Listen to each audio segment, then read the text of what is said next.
Hey, how's it going, everyone? Welcome back to another review of Pachinko. Episode 7 it was really traumatizing. It was devastating. We got a backstory of HanSu, but just watching how his life turned out, I went from hating the guy. He got Sonja pregnant. He showed his true colors. He was seen as like the bad guy. But watching his backstory, you get to understand why he's like that. And do I feel bad for him now? Yeah, I do. So let's not beat around the bush. Let's get to it. So to start off the backstory, we see a young HanSu in 1923 in Yokohama, Japan.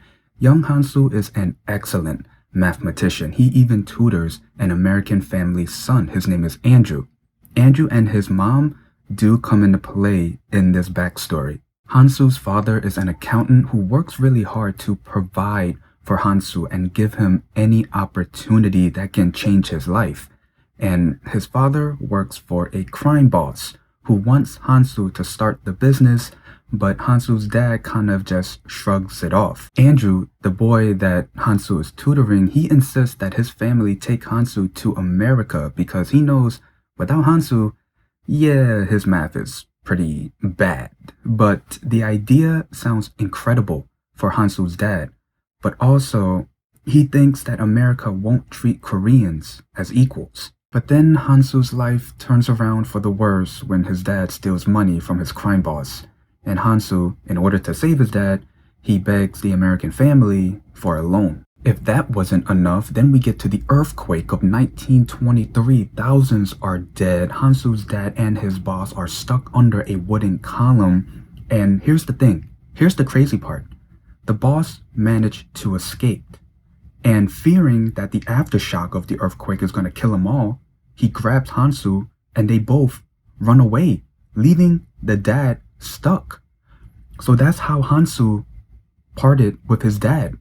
Like that. Oh, and remember Andrew and his family? Yeah, his mom and him are dead too.